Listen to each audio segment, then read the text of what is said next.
This conference will now be recorded. Bueno, el título de la presentación es la introducción al Internet de las cosas médicas. Ahí quiero aclarar un punto que lo mencionaba en la publicidad. Y bueno, yo pertenezco a la institución Universidad Peruana Cayetano Heredia, UPCH. Ahí le faltó la P, porque se entendía. Varios me han escrito de si ahora estaba trabajando para la Universidad de Ciencias y Humanidades, y no.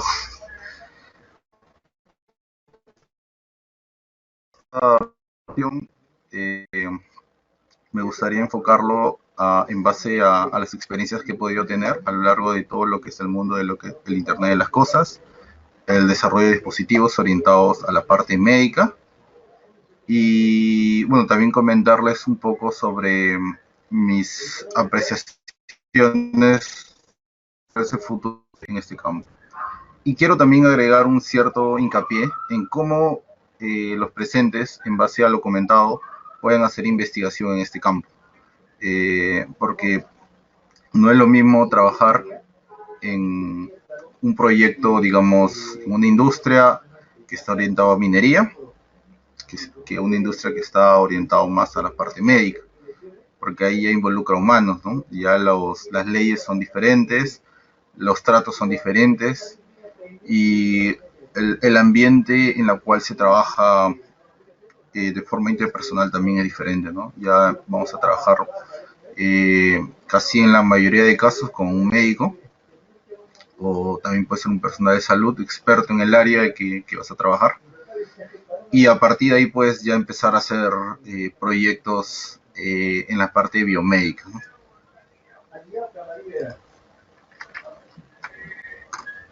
Bueno, quiero hablar un poquito acerca de mí.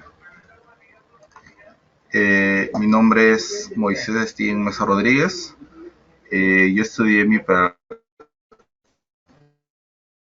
en el Callao, yo estudié ingeniería electrónica. Durante mi pregrado me enfoqué en todo lo que es el mundo del control. Me encantaba el control. No me gustaba mucho lo que es la automatización industrial, para ser sincero. Y bueno, odiaba lo que son los PLC. Creo que hasta ahora lo sigo odiando los PLC. Más que todo porque no tenían una filosofía open hardware, open source. Me imagino que ahora ya debe haber algunos PLC de esa índole. Sin todo lo que Linux, eh, creo que me instalé desde Triskel, Ubuntu, Fedora, Debian. Mi laptop, recuerdo en la época universitaria, tenía como 5 o 6 sistemas operativos Linux. De hecho, desinstalé Windows para solamente enfocarme en aprender lo que es Bash, Fitch, Dash y todo lo que son el uso de un sistema operativo mediante consola, ¿no?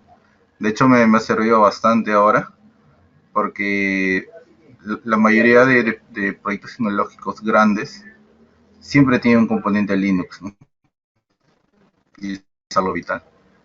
Bueno, yo acabé la universidad en pregrado y pude trabajar en el Radio Observatorio de Jicamarca, que es digamos, una institución peruana que hace investigación de la alta atmósfera del mundo. Puntualmente, como Perú se encuentra en la región ecuatorial, entonces hay ciertos fenómenos que ocurren a cierta, digamos, distancia de la Tierra, que, digamos, muchas instituciones no lo estudian. Y Perú es uno de los afortunados que recibe financiamiento de Estados Unidos, también financiamiento peruano, para poder hacer el estudio de la alta atmósfera, ¿no?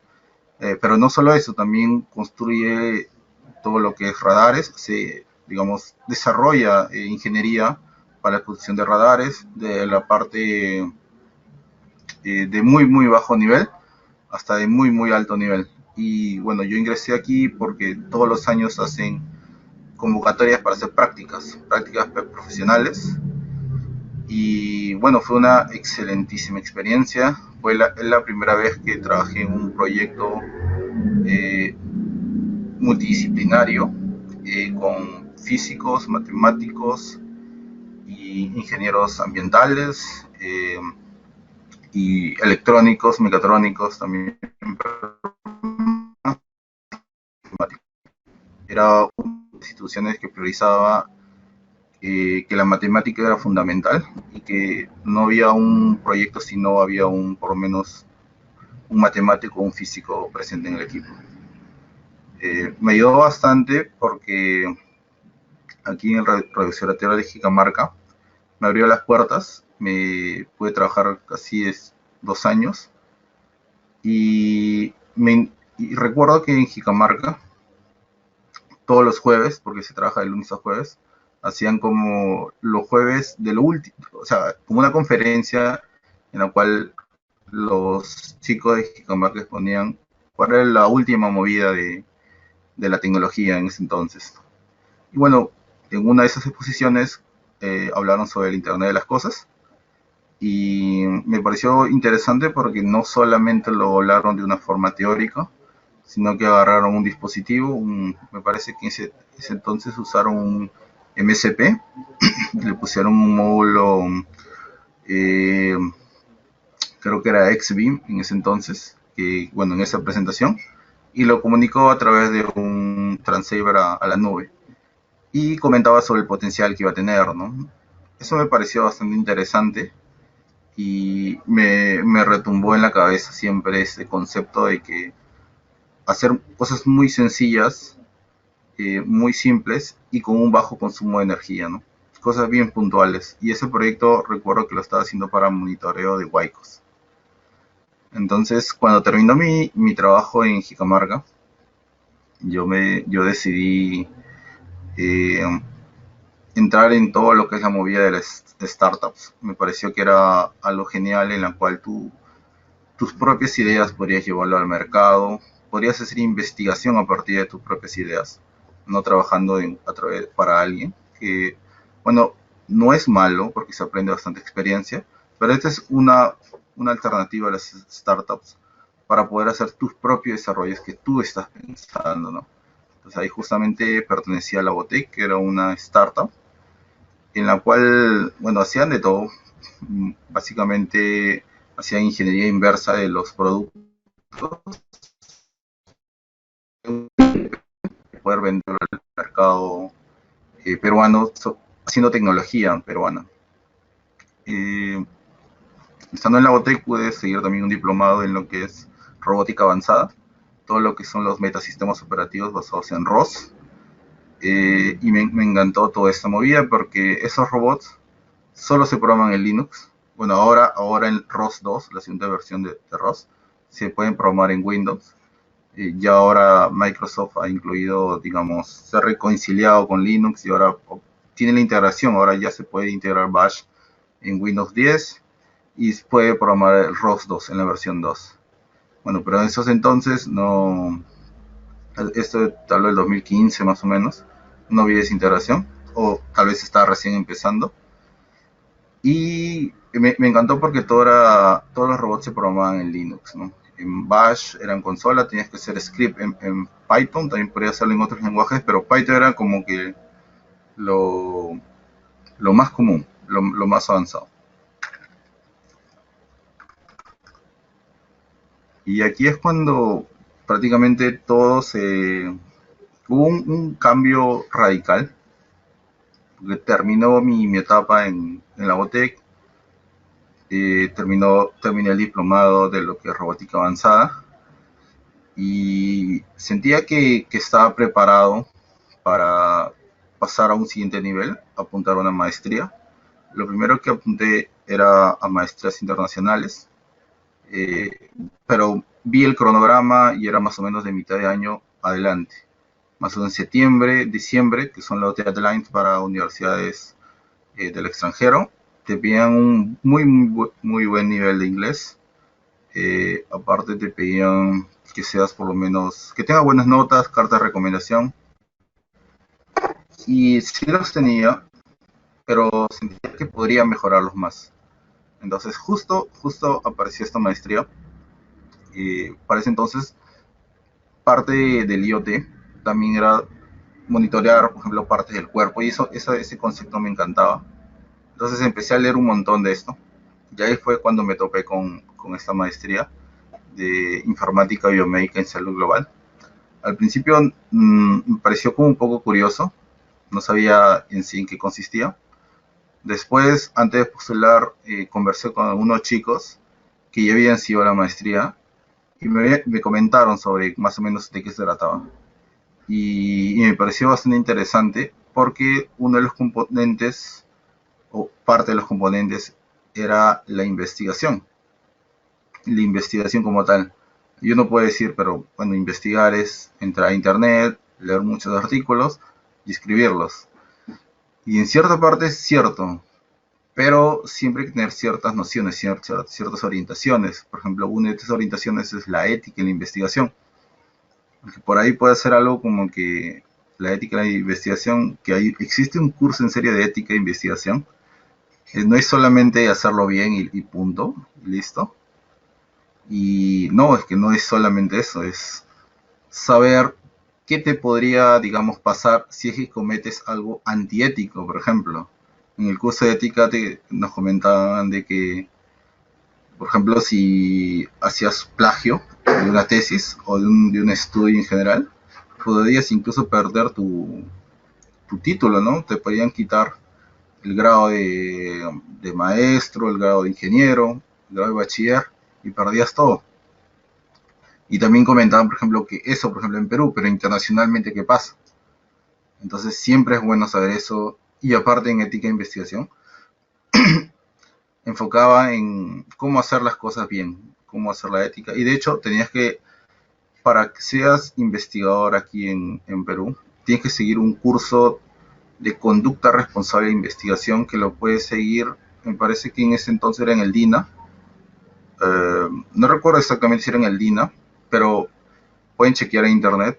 Pero ese curso de conducta responsable es obligatorio para todas las personas peruanas que quieren hacer investigación. Y ahora existe el CTI Vitae que te pide que tengas ese curso ya, digamos, eh, completado, ¿no? Con todos tus rangos, tus grados académicos, porque si no, en investigación no existes. Otro de los componentes importantes de esta maestría fue, por ejemplo, lo que es estadística. Estadística. Yo recuerdo que en la universidad llevé estadística, pero nunca pensé que iba a servirme. La verdad, más me dediqué a lo que es la programación de dispositivos de microcontroladores, que si bien es cierto sí necesitas estadística, pero una estadística básica. Pero sin embargo, cuando quieres hacer algún estudio epidemiológico probando tus dispositivos biomédicos con un gol estándar, es 100% resultados con todas las estadísticas. Puedes hacer, ver correlación, puedes ver incluso asociación si eres ya muy capo en estadística, puedes hacer inferencia estadística y esa base de estadística te permite hacer ya lo que es inteligencia artificial, ¿no? Algoritmos de machine learning, o deep learning incluso, ¿no? Pero la base es la estadística y son conceptos teóricos muy importantes. Bueno, también, entre otras cosas, habían, por ejemplo, componentes como la telemedicina, que de hecho es hoy en día lo que va a revolucionar, creo yo, y lo que tiene que darse aquí en el Perú. De hecho, ya se está dando, pero no en todos lados, eh, para lo que es la asistencia remota, ¿no? Y acá los dispositivos de Internet de las Cosas Médicas tienen un gran nicho, porque podría ser un complemento para los médicos, ¿no? Por ejemplo, un glucómetro que se comunica a la nube evitaría de que el médico vaya o el personal de salud vaya a la casa y monitoree la glucosa y de vuelta regrese a su consultorio para, digamos, hacer un qué pasó aquí, ¿no? Todo eso, digamos, es bueno lo que me comentaron aquí en la maestría. De hecho, haciendo un poco de cherry, yo lo recomiendo. Y con todas esas experiencias me cambió totalmente la perspectiva de la ingeniería. Yo soy ingeniero, vengo del mundo ingenieril, pero estando en la Universidad Cayetano y perteneciendo en diferentes laboratorios de salud, me cambió totalmente, como menciono. Una de las cosas me rompió mi esquema era de que la tecnología no lo era todo. Nosotros como ingenieros pensamos de que la tecnología punta, la última tecnología que sale en el mercado, esa es la solución para nuestros problemas. Y no necesariamente es así. Puede o no puede ser. Todo depende del enfoque que le damos, ¿no? Del punto de vista. Por ejemplo, si nosotros queremos hacer un aplicativo que pueda optimizar un montón de procesos, pero lo damos en un, digamos, en un pueblo que tal vez no haya infraestructura de telecomunicaciones, es casi imposible que lo puedan usar. O tal vez si va orientado a personas que sean adulto mayor y no le das un entrenamiento de cómo usar el aplicativo. Entonces, ¿cómo puedes hacer que ese dispositivo muy bueno funcione si es que no cubres esos gaps que estás dejando sueltos? Y eso es lo mismo con los dispositivos biomédicos. Tú puedes crear el mejor dispositivo biomédico, pero si no lo haces amigable al usuario, por ejemplo, no sirve de nada, ¿no? Y ahí más adelante voy a comentar eso, ahí tengo una diapositiva exclusivamente para eso, donde comento sobre los estudios epidemiológicos que deberían tener, pero obviamente son estudios epidemiológicos enfocados a dispositivos médicos, ¿no? O sea, usando dispositivos biomédicos. Entonces, como mencionaba, yo venía del mundo ingenieril, más en mi cabeza estaban dispositivos electrónicos, como los SCP-32, los Raspberry Pi, el Arduino Ble, también el FIBA-C, y venía de la programación dura y pura de, por ejemplo, RTOS, programación en C, en Assembler, programación en registros. Me manejaba todo lo que era, bueno, en ese entonces sabía también ABR, PIC,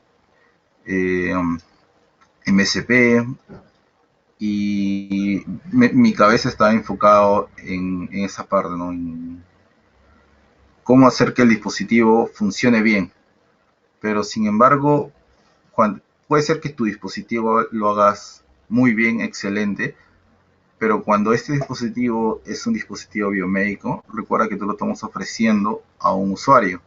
Y ese usuario le tiene que gustar tu dispositivo, lo tiene que usar. No tan, o sea, en gran parte por la utilidad. De hecho, tú puedes hacer un estudio de usabilidad para ver qué tan usable es tu dispositivo biomédico o dispositivo de Internet de las Cosas, pero también puedes hacer un estudio de factibilidad, ¿no? Para ver si es factible hacer ese dispositivo. Generalmente siempre el estudio de factibilidad se hace antes. A partir de ahí puede ser un piloto y ver si es factible, digamos, proseguir, ¿no? Puede ser también, como mencionaba antes, un estudio de usabilidad para medir qué tan usable es el dispositivo. Y después ya puedes hacer un estudio, no sé, experimental, ¿no? Tu grupo experimental, tu grupo control, y ver si de verdad tu dispositivo funciona a partir de tu hipótesis que te planteas, ¿no?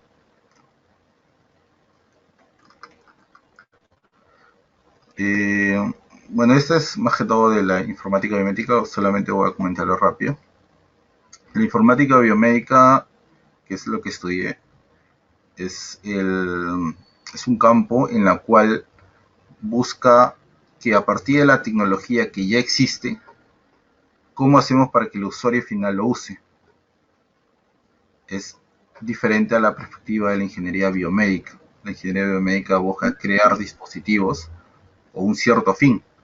La informática biomédica busca que ese producto, ese proyecto creado, ¿cómo haces para que pase al usuario? Porque tú puedes crear la mejor tecnología, el mejor prótesis, pero si nadie lo usa, simplemente va a estar colgado en un laboratorio como un buen proyecto.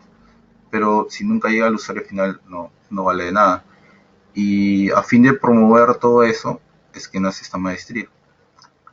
A evitar de que los laboratorios biomédicos de diferentes partes del Perú que hagan buenos proyectos, hagan muchos papers con ese proyecto, pero ese proyecto muy bueno que comentan nunca llega al usuario.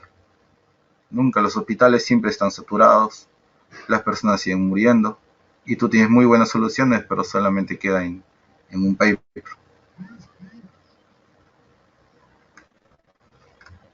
parte del mix del, del- de la informática biomédica, es que no solo puede hacer estudios en la parte de ingeniería biomédica, sino también en la bioinformática, que es bien interesante, que cuando hablamos ya de dispositivos biomédicos, siempre se tiene que saber por lo menos conceptos básicos de biología.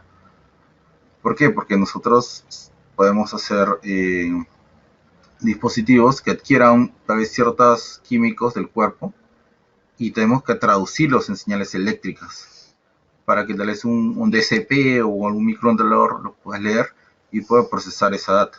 Ahí es donde ya le puedes meter lo que es procesamiento digital de señales, conectar a la nube, pero esa parte de la sensórica en humanos es muy importante y siempre es en este mundo siempre es bueno conocer por lo menos los conceptos de la biología, ¿no? Para no estar perdido, ¿no?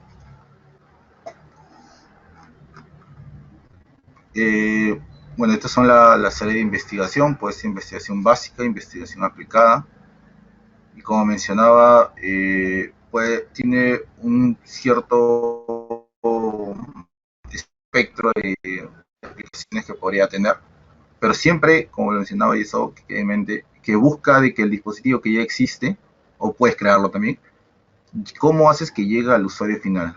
¿Cómo haces que eso llegue en un hospital y lo use? No solo que quede en un paper bonito o en una vitrina muy bonita de un laboratorio, ¿no? Para eso se tienen que entender las necesidades del usuario. Tú puedes hacer un estudio cualitativo. Por ejemplo, hay un estudio que se llama de entrevistas múltiples, que no recuerdo bien exacto el nombre. Si a alguien le interesa me puede escribir al último voy a dejar mi correo, ahí me pueden escribir. Entrevistas múltiples, creo que se llama ese estudio en la cual tú ibas, por ejemplo, tú tienes una idea de qué problema podría haber. Entonces, a partir de empiezas, vas al hospital, vas a una posta y vas preguntando qué problemas hay. Y a través de esas entrevistas, tú vas a analizar la data. Ahí tú puedes usar incluso Natural Language Processing para poder ver qué palabra más se repite. Podrías reconstruir ciertos temas implícitos del contenido, por ejemplo, de una grabación, y a partir de ahí tú estimar con esa metodología cualitativa de entrevistas a profundidad se llama ese estudio, ver qué problema hay en un sector de la salud, en un hospital o en salud pública en general.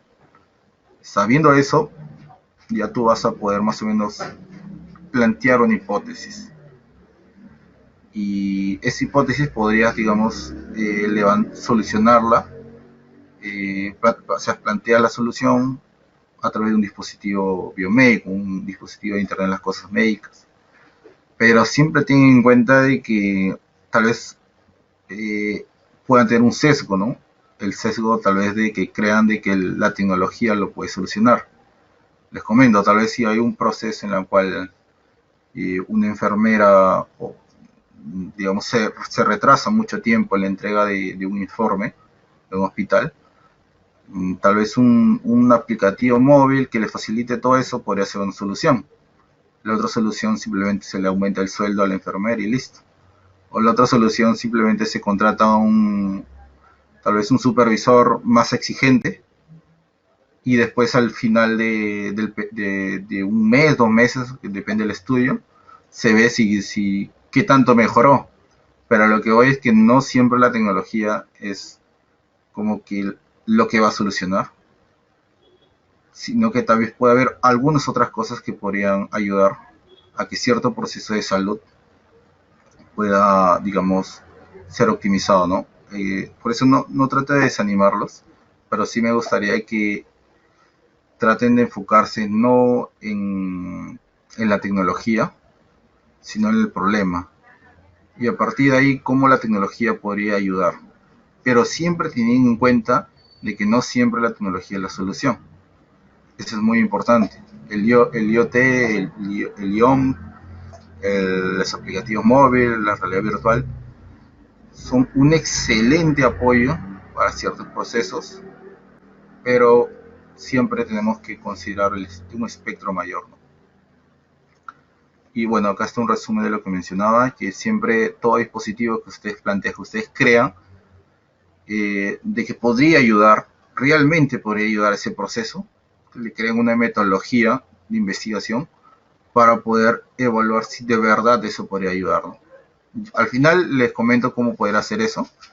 Yo como ingeniero, por ejemplo, yo no sabía nada de cómo escribir un protocolo de investigación en hospitales, cómo poder hacer los trámites para poder coordinar con enfermeras, con médicos, para que puedan usar dispositivos médicos. Como le comentaba, eso es todo lo que le voy a comentar es en base a mis experiencias. Bueno, ahora sigamos a lo que es el tema, el tema central.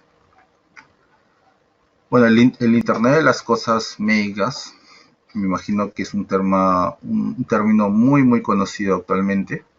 Lo que busca es que todos los dispositivos alrededor nuestros estén conectados a Internet. Eh, bueno, una silla conectada a Internet, un televisor conectado a Internet. Bueno, de hecho ya existen los Smart TV. No sé, un refrigerador conectado a Internet. Instagram, pero ¿para qué, no? ¿Para qué quiero que mi silla esté conectado a Internet? Tal vez en una primera instancia podría que no sea algo útil, pero buscándole algún aplicativo podría ser interesante.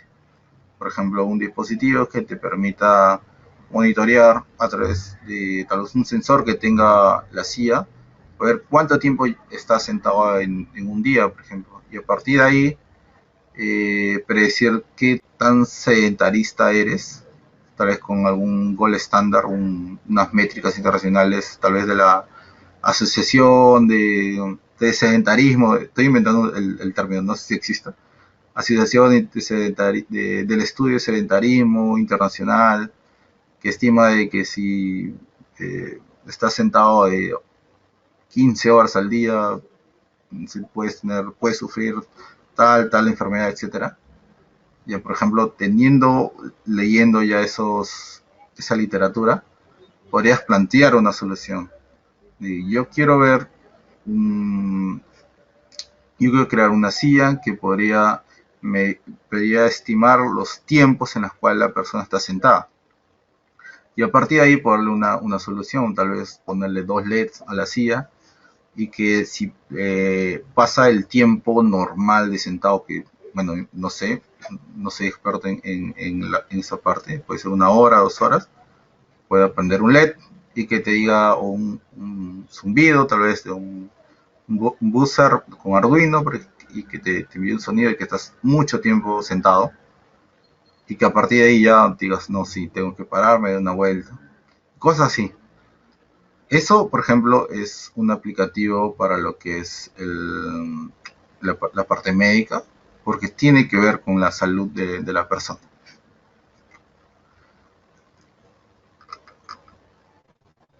Envío a la nube, esto es algo digamos, la cerecita, ¿no? del IoT, ¿no? El IoT busca que los dispositivos estén conectados y que la información suba a la nube. ¿Y qué es la nube? La nube no es más que un conjunto de servidores que de hecho no están en la nube, están en la Tierra. Es un término, digamos, coloquial que se menciona, donde se almacena en una base de datos toda la información de los sensores. Puede ser, si mides, por ejemplo, temperatura, presión, la clásica, ¿no? También puedes monitorear signo cardíaco, fatiga, por ejemplo, o los speedometers, que son dispositivos que te permiten saber la caminata. Por ejemplo, dispositivos que te permiten traquear tus movimientos si has sufrido un accidente cerebrovascular. Toda esa información va a la nube y a partir de eso es un proceso, ¿no? Pero ese medio de envío a la nube es importante y puede existir un montón de formas de cómo lo envías. Puedes enviarlo, bueno, tal vez con RF, simplemente los RFs baratos que los encuentras en Paruro, creo que están 5 soles, creo que es 423 MHz exactamente, con un emisor envía la data, un receptor lo recibe y lo envía a la nube, puede ser a través de un Raspberry Pi que funciona como un transceiver, como un gateway, ¿no? O tal vez un XB. Aquí existen un montón de tecnologías para que puedas llevarlo a la nube, ¿no? Y en la nube también tienes que elegir qué nube usarlo, ¿no? Ahí, bueno, adelantando un poquito, en la diapositiva anterior, por ejemplo, mencioné Amazon Web Service, que tiene un servicio que es el IoT, que eh, se enfoca en todo lo que es cómo trabajas con nodos, no de sensores, pero a gran escala, no con uno, dos, tres, cuatro, sino tal vez con 100, con 1000 sensores, que en ese caso ya facilitaría, ¿no? Porque, digamos, como prototipo podrías controlar 10, puedes controlar hasta más, ¿no? Tú tendrías que hacer tu propia infraestructura en la nube para controlar todos esos dispositivos. Que parte de esa infraestructura, por ejemplo, es si todos tus dispositivos tienen la misma función y tú creas una actualización de tu firmware, ¿cómo instalas a 1000 dispositivos el firmware en tiempo real? Tendrías que crear una infraestructura para hacer eso. Pero sin embargo, Amazon Web Service en su servicio de IoT ya te permite hacer eso. Me parece que se llama Greengrass, que simplemente configuras, subes el firmware a todos y desde Amazon ya lo puedes actualizar el firmware. Eso es muy interesante, por ejemplo.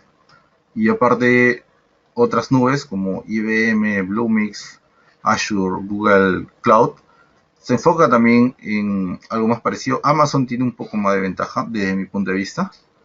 Bluemix tiene más experiencia en lo que es Machine Learning, por ejemplo. Pero ya dependería de la aplicación y qué tanto se familiarizan con la nube a la cual elijan. Existen más, obviamente estos no son todos, existen muchísimo más sencillas. De hecho, tú puedes tener un servidor, una nube local, que no sería nube, pero es un Raspberry Pi, por ejemplo. Bueno, sistemas embebidos existen un montón. Dependería de qué aplicativo tiene y también de hacerle un seguimiento a estas tarjetas, ¿no? Porque tal vez en un momento digamos, no, que esta versión no va, pero al otro año sale una mejor nueva y que ya puede funcionar a tus proyectos. Entre las más comunes que uso y que tengo experiencia son la Raspberry Pi, las Odroid, la Orange Pi, las Upboard, las BeagleBone. Cada uno tiene una característica especial. Me parece que aquí el más barato es el Raspberry Pi. De hecho, ahora una versión 4, ahora ya salió la versión Pico. El Orange Pi también me parece que tiene una versión 0, una versión chiquita. Pero dependería también la capacidad, ¿no? El Odroid me parece que era un octa-core, que ya es muchísima más potencia.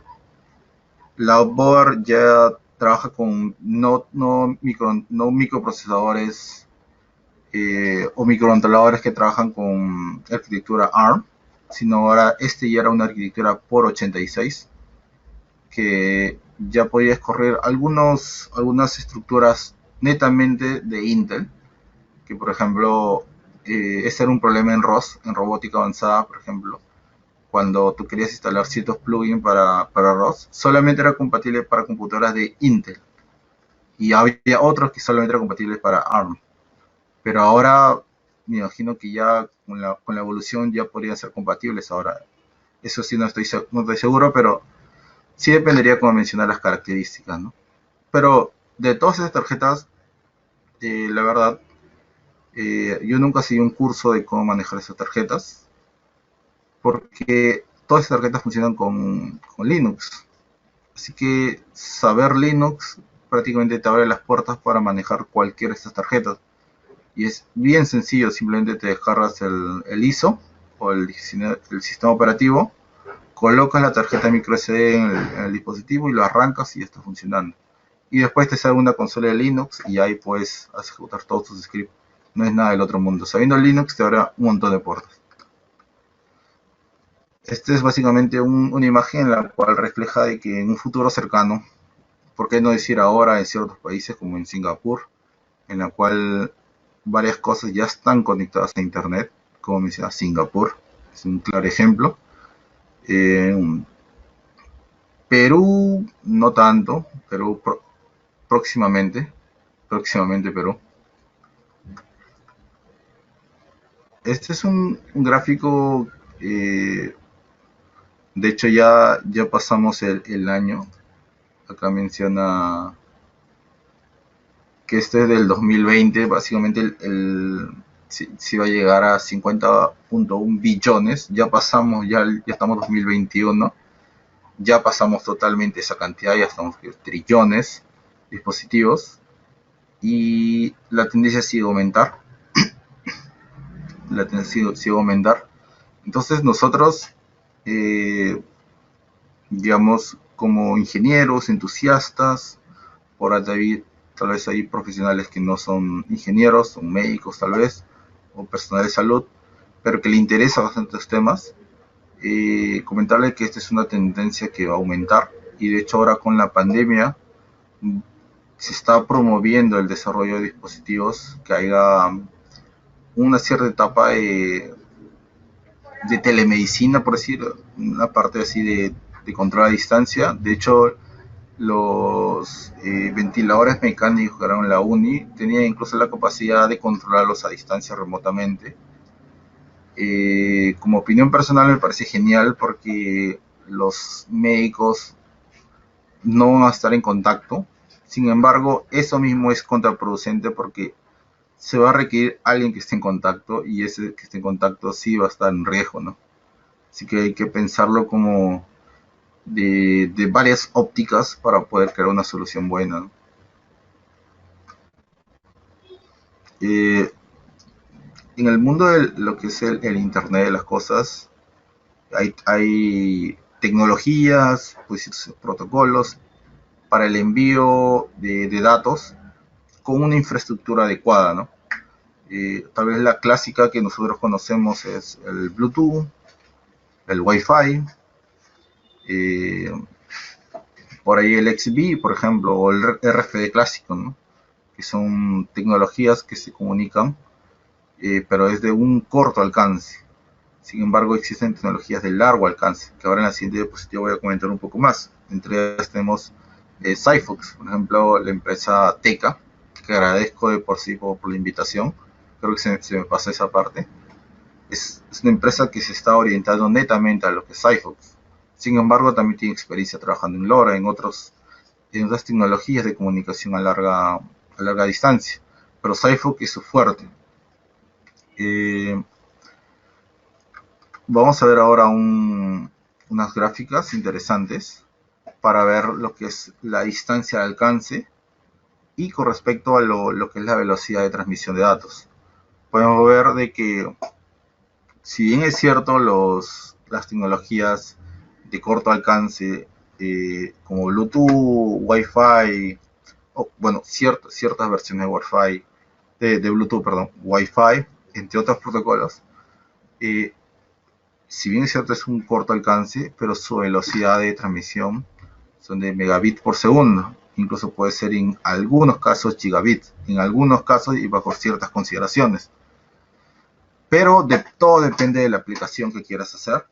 Tal vez si estás en un hospital, en una clínica donde sí hay una infraestructura de telecomunicaciones adecuada, donde todos los ambientes tienen wifi, donde ya manejan historias clínicas electrónicas, podrías crear sensores, podrías implementar sensores que puedan, digamos, realizar algún proceso y que ese proceso se comunique por Wi-Fi. Y genial, es una forma de transmitirlo. Sin embargo, eh, ahí justo en la siguiente gráfica no da la respuesta. Porque cuando tú trabajas con todo lo que es Wi-Fi, Zigbee, etcétera, siempre el tiempo de batería es poco. ¿Por qué? Porque estos protocolos no nacieron para IoT. Cuando nacieron, no nacieron con esa filosofía para dispositivos IoT. Nacieron, digamos, para computadoras que se conecten a una toma eléctrica y que no requieran energía, digamos, una recarga de energía constante, ¿no? La energía tiene que ser constante en el tiempo, no puede haber una para, ¿no? Y también que sean, o sea, para la dimensión, el tamaño del dispositivo, con el consumo de energía, el Wi-Fi es el menos indicado. Pero hay otras alternativas, como por ejemplo el BLE, Bluetooth Low Energy, tienes lo que es iFox LoRa, tienes algunas otras tecnologías que son de bajo consumo y amplía mayor distancia, pero sin embargo no todo lo que brilla es oro. Tienes limitado ancho de banda para transmitir tus datos, limitados caracteres para... No son los caracteres limitados, pero son la cantidad de bytes son limitados para poder transmitir tu dato. Si por ejemplo tienes un proyecto en el cual solamente quieres enviar pocos datos en un día y está a gran distancia, genial, podrías usar una infraestructura de IoT usando protocolos de larga distancia como Sigfox, LoRa, pero tal vez eh, si requieras algún proyecto en el cual necesitas tal vez la estructura necesita un gran consumo de energía, podrías hacer por último un radio enlace, ¿no? Todo depende de la aplicación, ¿no?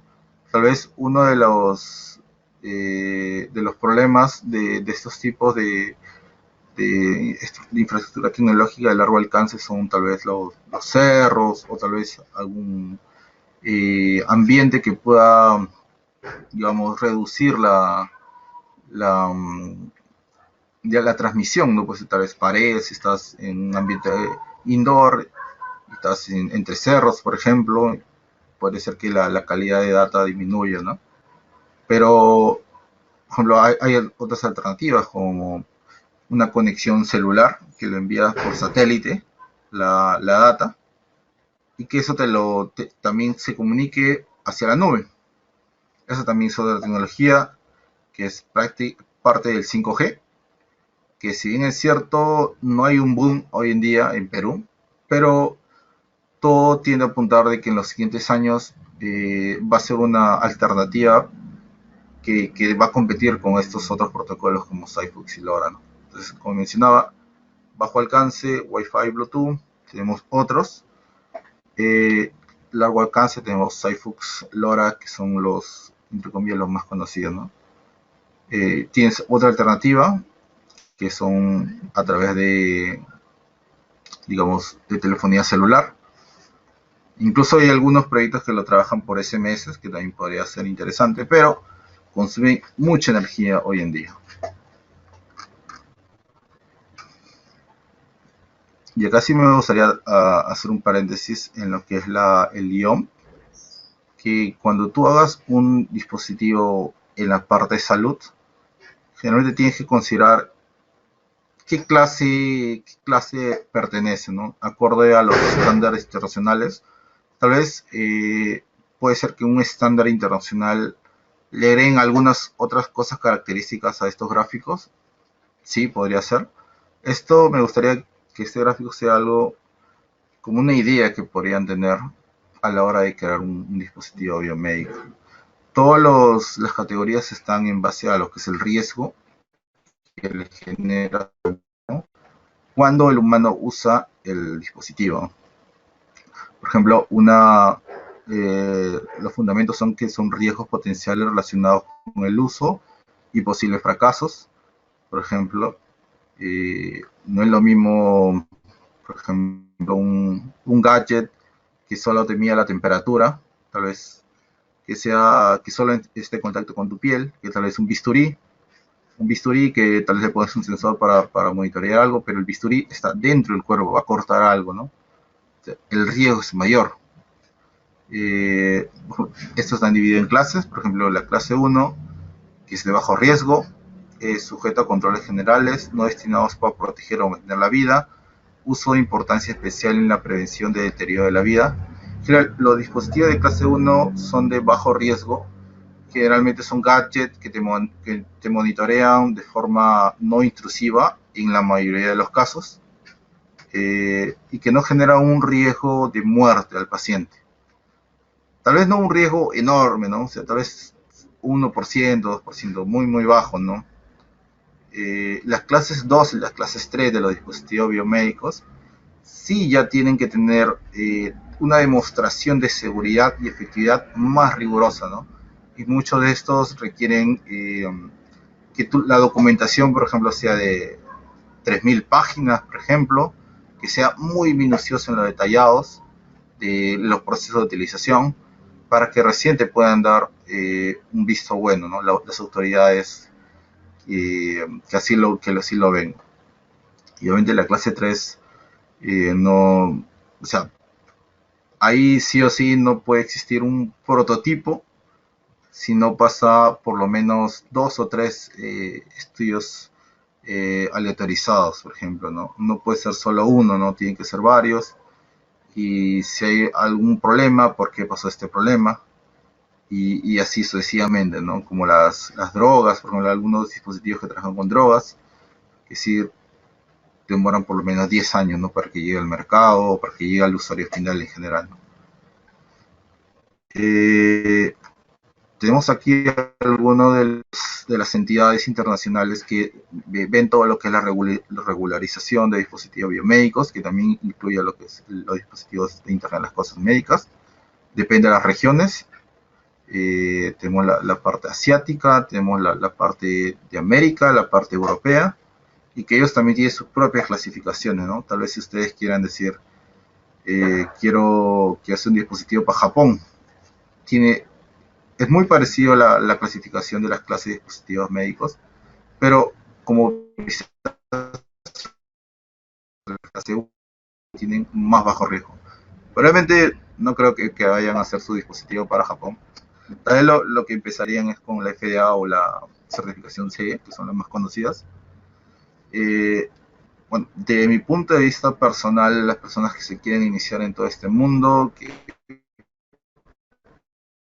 que si bien es cierto, tal vez no piensen de que no lo voy a certificar ahorita, tal vez lo voy a certificar más adelante, pero ya vayan pensando que el dispositivo que van a hacer, por lo menos tiene que empezar con clase 1, ¿no? Con algo que no sea, que no se pueda meter dentro del cuerpo del humano, por ejemplo, y que pueda generar una infección, etcétera, ¿no? Esto yo ya conecta el Internet de cosas médicas, más que todo es una nueva perspectiva en la cual tú usas la tecnología IoT, pero para aplicarlo al sector de salud. Eh, para, por ejemplo, tal vez los dispositivos clásicos que ya existen, hacerlo en una versión reducida o versión puntual. Por ejemplo, un dispositivo que te mida la caminata, por ejemplo, cuántos pasos das. Y si esos pasos lo das bien, tal vez eres muy lento al caminar. Para personas que tienen problemas al caminar, podría ser un indicador para el fisioterapeuta saber la movilidad de la caminata del paciente, ¿no? Y eso por IoT lo transmites a la nube y el médico lo recibe en una app. Ese dispositivo IoT podrías hacerlo con un SP32, que es un microcontrolador de 32 bits, conectado a un MPU 6050, que es un acelerómetro más giroscopio.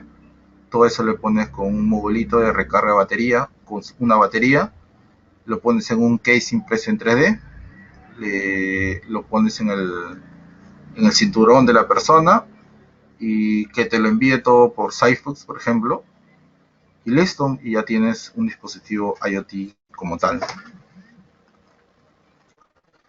Acá sí me gustaría hablar de una de las plaquitas y creo que la más conocidas para hacer todo lo que es prototipado y por qué no decirlo también cosas profesionales, que es el SP32, que es hoy en día el microcontrolador, uno de los microcontroladores más conocidos y que más se utilizan para lo que es prototipado.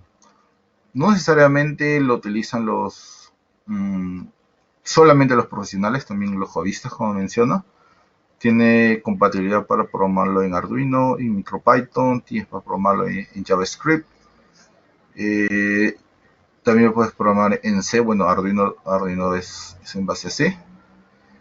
Y sí, puedes programarlo en Ruby, creo que también ahora se puede programar en los SP32. Este microcontrolador es una maravilla, es un dual core, tiene Bluetooth clásico, el Bluetooth Low Energy, tiene Wi-Fi, la frecuencia de trabajo es 160 MHz. Tú puedes, hay algunas versiones que tienen menos, unas versiones que tienen más. Tiene lo que es ADC, tiene lo que es algunos los protocolos clásicos, SPI, I2C, UART, PWM, algunos sensores de efecto de campo que puedes trabajar con imanes, sensor de temperatura, sensor táctiles, por ejemplo. Y la ventaja de este dispositivo es que es recontra barato, depende de dónde lo compres y si es original o no, te puede salir más o menos caro. Por ejemplo, si son chinos, creo que los chinos te pueden salir hasta 15 soles o 10 soles, recontra barato. Hay otros que ya te piden a subir más o menos 20, 30. Creo que en Perú, aquí en Perú lo encuentras entre 20 y 30 soles, incluso hasta un poquito más, 35. Ahí no creo que pase. Es un microcontrolador. Bueno, el microcontrolador está dentro del encapsulado, y el encapsulado está dentro de una tarjeta de desarrollo, ¿no? Eso sí hay que diferenciar. Eh, si nosotros desarmamos, o sea, desoldamos con una pistola de calor el encapsulado, vamos a ver el microcontrolador y una memoria ROM, me parece que es la que tiene o sea, la comunicación donde tú almacenas el firmware, ¿no? Como mencionaba, hay un montón de modelos y de hecho para hay prácticamente un uso para todo. Por ejemplo, tiene también ahora los SP32CAM, que puede hacer procesamiento de imágenes, obviamente sencillas y puntuales, no una gran complejidad, pero se puede explotar muchísimo más. Eh, la- Tenemos los M5 Stack, no sé si han escuchado. Los M5 Stack es otra perspectiva de cómo hacer desarrollo tecnológico. Me parece muy, muy, muy interesante.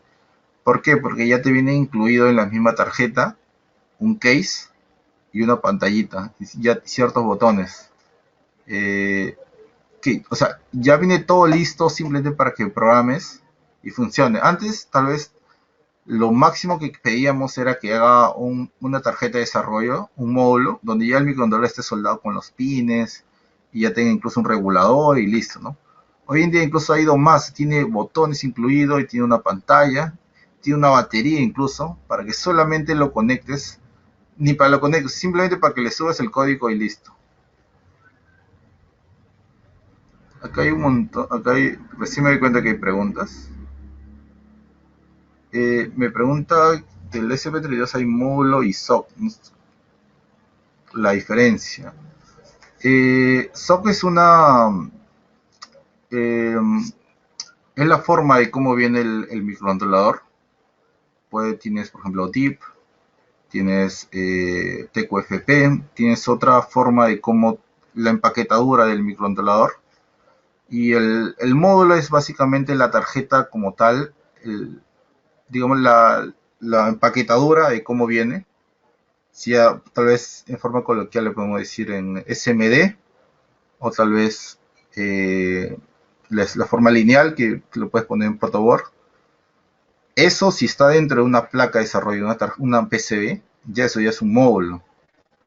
Y el módulo simplemente te evita, por ejemplo, de que vayas a soldar los pines, que por ejemplo el SP32 y su versión anterior tenías que colocar eh, reguladores para evitar de que cuando le pongas 5 voltios lo quemas porque son de 3.3 voltios.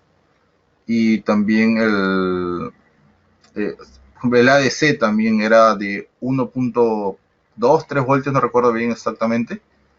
Eso tenía que revisar en la hoja de datos. Pero ya te venía todo el módulo acondicionado. Y esa es la ventaja de los módulos, ¿no? ¿Sabes? La desventaja es que ocupa mucho espacio. Y lo primero es jugar con estos módulos y después ya pasarlo a un PCB, ¿no? Cuando ya eres más capo, ¿no? Y no es difícil, no es difícil. Hoy en día, por ejemplo, ya hay librerías para Eagle, Altium o KiCad. Hoy en día amo KiCad, yo toda mi vida era Eagle, pero como ando en el mundo del free software y el open hardware, KiCad me ha facilitado bastante eso porque hace lo mismo que tiene el Eagle con el Fusion 360, hace lo mismo, pero para el FreeCAD y el KiCad. Te permite crear eh, los componentes en 3D.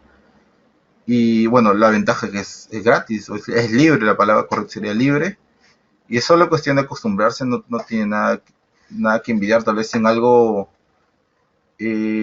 o sea, es muy profesional el KiCad. Tal vez algún experto netamente PCB pueda decir cuál es la diferencia sea puntual entre KiCad y, y sí hay otros, por ahí veo que hay ICEA. Eh, sí, exactamente. También veo que hay otros mensajes y nos podría comentar el protocolo SP-Now de la familia y SPECIF y su funcionamiento. Eh, Hay un montón de versiones de los SP32. Si ustedes ingresan en la página web de Expressive System, hay un montón de versiones. No conozco todas las versiones. Eh, no estoy muy interesado tampoco en conocer todas las versiones. Las que más utilizo es la, el módulo que dice iTinker del SP32, que es también otra versión que es creo que el clásico. Eh, Sé que hay otras que ya tienen incluso doble Wi-Fi, que son otras versiones, que es recontra interesante, porque tal vez con un core puedes hacer de que por un Wi-Fi tal vez se conecte a internet y con otro Wi-Fi puedas, digamos, hacer, eh, no recuerdo exactamente el nombre para que estés tratando de conectar una red Wi-Fi.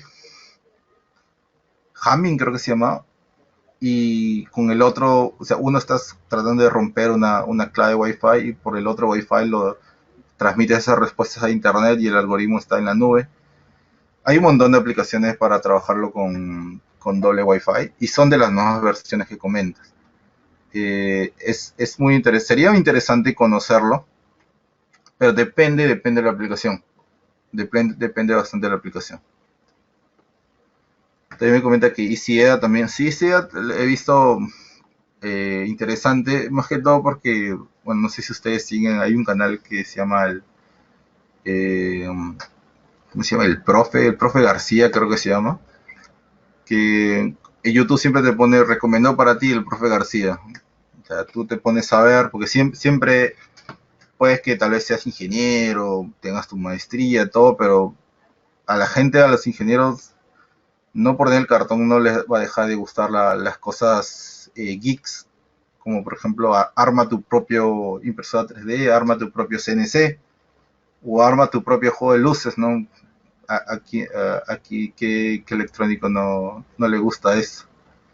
Y sí, ese pata utiliza bastante ICA para sus proyectos. Sí, por ahí he visto que recomienda otro canal. No recuerdo, hay un canal en YouTube de un pata que es ingeniero, me parece que es eléctrico, pero lo único que hace es siempre se electrocuta, siempre rompe algo, siempre le pasa algo, no recuerdo ese nombre de ese canal de YouTube, Electroboom creo que se llamaba, ahí está, justo en Electroboom. Eso es ese para te enseña lo que no debes hacer, lo que no debes hacer. Bueno, esto ya comenté de los protocolos que tiene el SP32.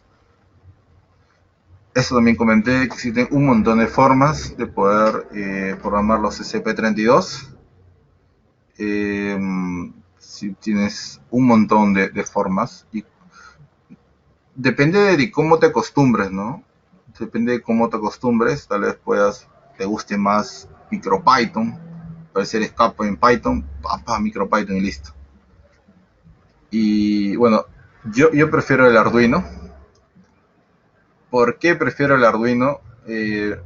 Básicamente porque como yo trabajo en Linux, todo lo que es Open Hardware, los IDEs que han desarrollado para MicroPython hasta donde yo me quedé hace un par de años, no era tan amigables para programar en MicroPython. La mayoría era Tony, creo que uno se llama Tony ID, que era más que todo para Windows, y no había para Linux uno, tenías que programar en terminal. Y de hecho no tenía ningún problema en programar en terminal. Pero Arduino, o sea, tú abres Arduino, papá, listo, ya está. En el MicroPython tenías que flashearlo, tenías que hacer algunos procesos adicionales. Yo pienso que con el tiempo adecuado el proyecto sale chévere.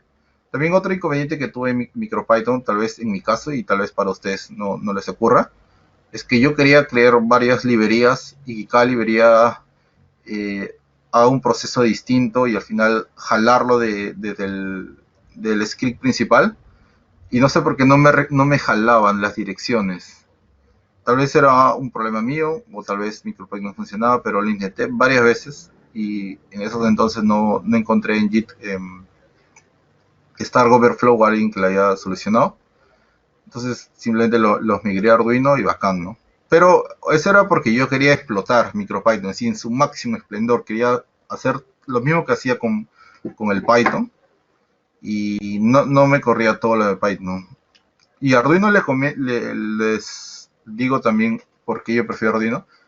Porque Arduino está bien manoseado y tiene librerías prácticamente para todo. De hecho, para ahí los que les gusta el control, tiene librería para control PID, tiene librería para control fuzzy, tiene librería para lo que es Tiny Machine Learning. De verdad, está tan manoseado y la gente, de verdad, creo que por la pandemia han creado más librerías así geeks. Tiene librerías para todo, de verdad. De hecho, o sea, lo recomendable no es que solo use la librería, que se lea la literatura, se entienda de qué sirve, para qué funciona esa librería, que tenga bases de matemática, sería genial, de verdad, de hecho recomiendo eso. Y después usar la librería y si hay un problema ya sabes por qué, ¿no? Eso sí es muy importante, no solo usar la librería y... ¿Qué es una desfusificación? ¿Quién es Mandani? ¿Quién es un chifero? ¿Qué? Hay que ser mínimo de teoría, ¿no? Y esto, como le comenté, el Arduino IDE tiene librería prácticamente para todo, absolutamente para todo, pero yo personalmente me gusta programar en Arduino, pero no uso Arduino, o sea, sí uso Arduino IDE, pero sí, hay un comentario, le hace daño al que lo usa, pero ahí también que caemos en un problema, de que si, o sea, lo chévere sería que tú seas tan capo y que crees todo desde cero, ¿no? Pero si nos basamos en esa filosofía, ¿por qué no decimos por qué uno no crea su propia computadora? ¿Por qué uno no crea su propio lenguaje de programación? ¿Por qué usamos MicroPython? Si nosotros también sabemos C, podemos hacer toda la estructura en C. ¿Por qué usamos Python? ¿Por qué usamos JavaScript? Entonces, no sé, hay un montón de contradicciones que también yo me lo he planteado. No siempre usar librería es malo, porque ya es un desarrollo probado de alguien y lo único que tiene que hacer es con ese desarrollo, a partir de ese desarrollo, mejorarlo y adicionar otras cosas. Como mencionaba, que era justamente mi dilema cuando entré a la maestría de informática y biomédica, que pensé que toda todos los problemas de salud pública se iban a solucionar con tecnología. Todos, todos, todos, todos. Y como les comentaba, no siempre es así. Simplemente le puedes pagar un poquito más si es un solucionado, o tal vez hay un personal que es muy quejoso y que hace que el ambiente sea malo y todo se ralentiza y se tienen que identificarse problemas. Las tecnologías que ya existen y que han sido probadas, jugadas, si tú sabes la teoría y la usas, no tiene nada de malo de mi punto de vista. Como que te digan, ¿por qué usas el kernel de Linux y no usas el kernel, no sé, de Unix, por ejemplo? Si te hace daño, por ejemplo. No sé, es un montón de cosas que hay que tener en cuenta. No hay que irnos tan al extremo. Pero ya dependería de cada uno como lo prefiera. Pero siempre recuerden que sin teoría, jugar con una librería es, o sea, es chévere, pero es algo más que todo amateur, ¿no? Pero por lo menos un poco de teoría no te hace nada más lo leer un poquito, ¿no? es una recomendación. Bueno, los plugins para instalar en Arduino son realmente sencillos. Por ejemplo, los que no son de la misma empresa Arduino, lo puedes poner un JSON, JSON en la parte, me parece que era de inicio, al último era plugins y ahí le puedes agregar, no, en herramientas, ahí lo agregabas. Aquí está, no, en preferencias, claro, inicio preferencias, copiabas este enlace, después ibas a tools en Arduino y ahí le podías buscar el SP32. También tenías plugin para lo que es el SP8266, para lo que es el Blue Pill, los Black Pill también hay. Y todas las tarjetas de desarrollo, digamos, que ya son de código abierto, ¿no? Lo increíble es que también hay desarrollos por bloque, que son para personas que están recién empezando, o tal vez, por ejemplo, este código TuneIO te permite generar código. Y si, por ejemplo, tú ya sabes, tú ya dominas cómo enviar mensajes por MQTT, por ejemplo, ahora comento qué es eso. Ya lo sabes, ya lo has hecho tantas veces y quieres hacerlo, tal vez estás en otra PC y quieres hacerlo rápido, puedes facilitarte herramientas. Obviamente el ejemplo de MQTT lo puedes hacer, puedes usar esa otra herramienta porque tú solamente jalas la conexión Wi-Fi y tienes en la parte de Advanced y Display conexiones para, por ejemplo, hacer programación de display. Le das en la parte de Code y ahí tienes el código generado y tú ya lo cambias, ¿no? Son facilidades que te pueden dar, pero eso es más que todo, yo pienso cuando lo quieres hacer, cuando estás bien apurado o no tienes tiempo y lo haces, ¿no? Un poco de flojo, pero siempre es bueno saber estas tecnologías, ¿no? Siempre es bueno, ¿no? Solo como para tener un ojeada ahí, ¿no? Lo importante o siempre lo chévere es cuando tú dominas el código, sabes cómo hacerlo y sobre todo la matemática y la teoría, ¿no? Bueno, vamos a ver un poco de las aplicaciones del Internet de las cosas médicas. Por ejemplo, en el cuidado de la salud, un monitor de pañales, por ejemplo, para saber cuándo está húmedo y cuándo no está húmedo. Eh, Puedes poner un sensor de humedad, que no son tan caros. Tal vez un sensor que también proteger al sensor, ¿no? Para que tal vez la orina no pase a las conexiones eléctricas. Tienes que ver toda esa parte. Pero como tal, el concepto como tal, un sensor que mide, por ejemplo, orina en bebés es factible, se puede hacer. Eh, Algunos otros parámetros de los bebés también se puede ver. Controlado de píldoras, por ejemplo, para personas que tienen receta médica y que se olvidan de tomar una pastilla, pueden usar un control de píldoras en la cual te envíe alertas a tu celular y que te diga, oye, no has tomado hoy día, o tipo un Google Calendar, pero para pastillas, ahí está.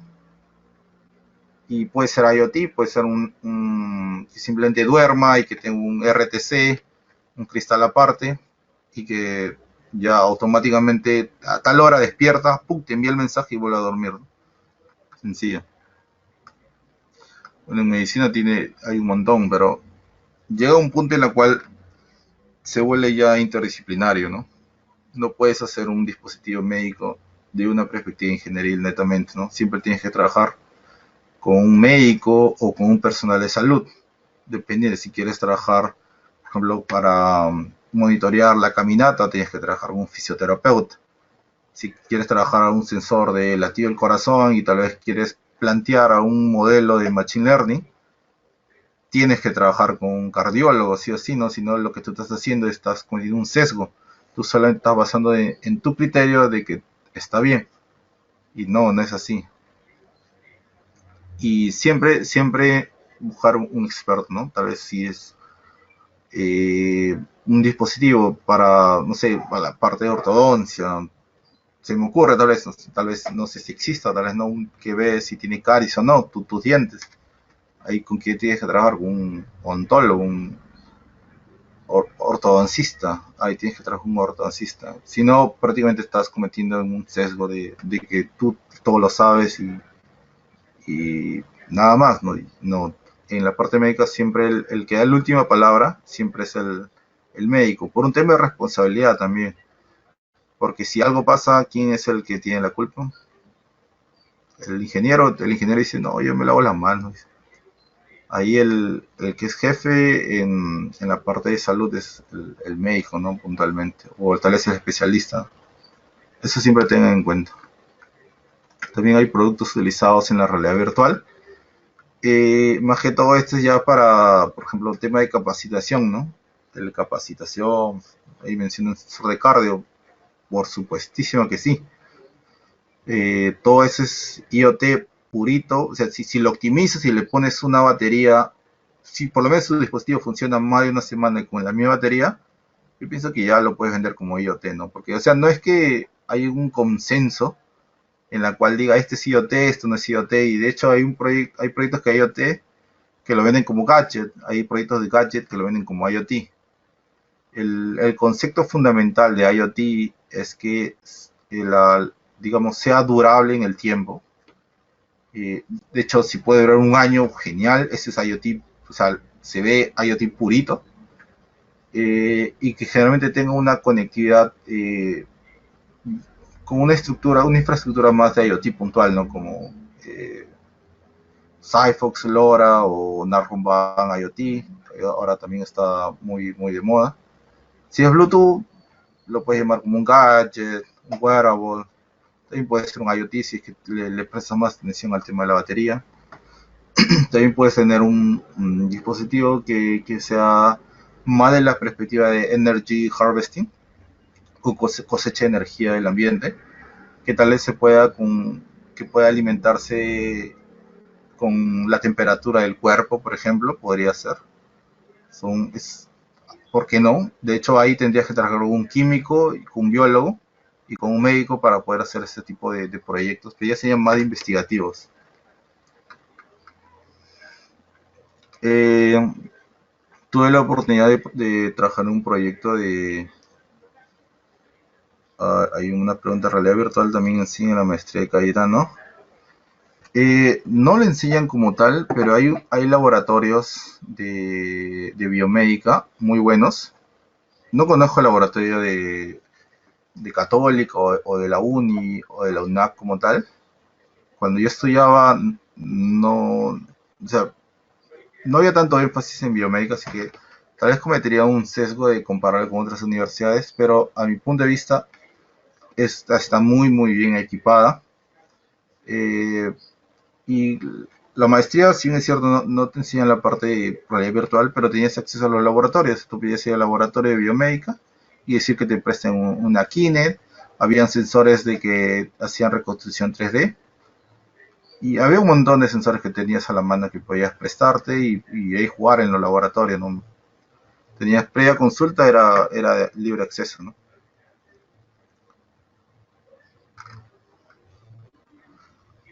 Hay un proyecto que la Universidad de Berkeley ha creado en la cual permitía ver si que tu mascarilla tenía el virus, el COVID, y cambiaba de color.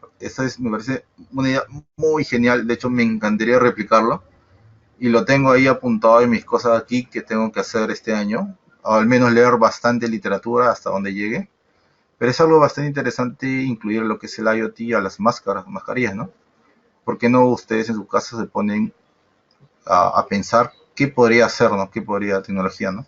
Pero traten de primero puntualizar en el problema, ¿no? O sea, ¿qué problema quiero solucionar y cómo la tecnología podría solucionar? Pero siempre es empezando del problema y no tanto de la tecnología, porque si no, también incluiríamos en otro tipo de sesgo. De hecho, en ética nos enseñaron todos los tipos de sesgo, de verdad eran tantos que no recuerdo los nombres, pero sí, hay que evitar los tipos de sesgo, porque cuando tú presentes tus resultados a un jurado o tal vez una revista indexada, siempre te van a dar esas observaciones, ¿no? ¿Por qué consideraste esto? ¿Por qué esto?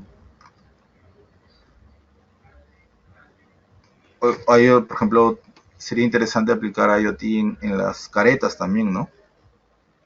Ahí ustedes tendrían que pensar, ¿no? De hecho, hay un proyecto de un pata que me parece bastante interesante, un peruano que le puso un sensor ultrasónico, un Arduino y una batería en su brazo, y cuando el brazo, digamos, se flexionaba para tocar la cara, el sensor detectaba la parte de su brazo, de su pecho también, y sonaba en un buzzer sonaba un sonido, ¿no?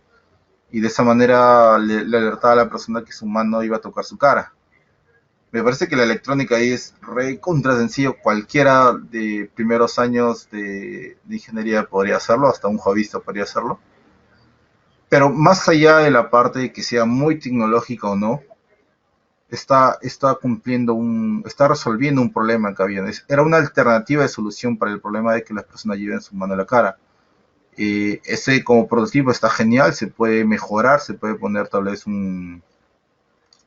tal vez, no sé, un sensor, un giroscopio, tal vez para ver los giros de tu muñeca que está yendo al brazo. Tal vez otra forma, tal vez más sencilla que se le pueda ocurrir. La idea es que encuentren el problema, que las personas, muchos se llevan la mano a la cara, y cómo lo solucionamos. Y una de las tantas soluciones, eso quiero que tengan en cuenta, una de las tantas soluciones es la que tú planteas con la tecnología, ¿no? Una de las tantas soluciones, no es la definitiva. Acá hay esta es una mascarilla. Acá hay otro, este es más que todo, me parece que era para darte auxilio para respirar. De hecho, también pueden aplicarle IoT aquí. Acá hay otro proyecto que también te daba un sistema de respiración. Bueno, este sí es medio muy made in home, ¿no?